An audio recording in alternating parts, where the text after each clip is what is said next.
First, connect to your Wi-Fi network. Or skip this step if you have a wired connection between your router and computer. Open a web browser and go to the address you see on the screen.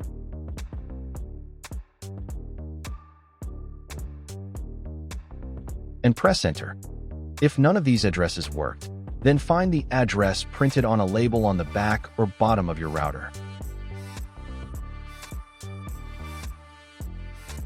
If this address also did not work, then watch my other video where I show how to find the correct IP address of the router and then return to this video. All links are in the description. After entering the correct address, you will be taken to the login page. Here, you'll need to type in your router's username and password. For most NETGEAR routers, the default username is admin, and the default password is password. After entering your login details, click this button. If these details do not work, then find the default information on the label on the back or bottom of your router.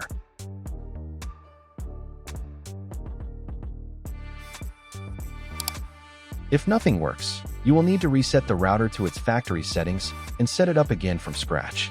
Links to videos are in the description.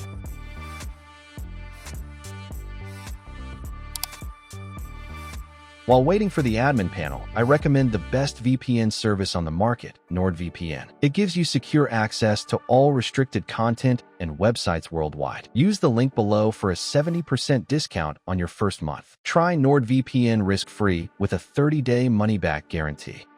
Done. You are now in the router's admin panel. Go to the Advanced tab.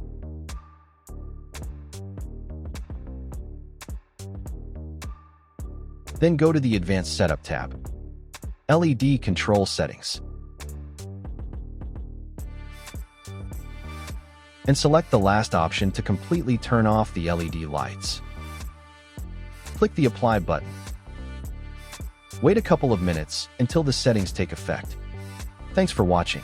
Don't forget to secure your connection with NordVPN using the link in the description for that 70% discount.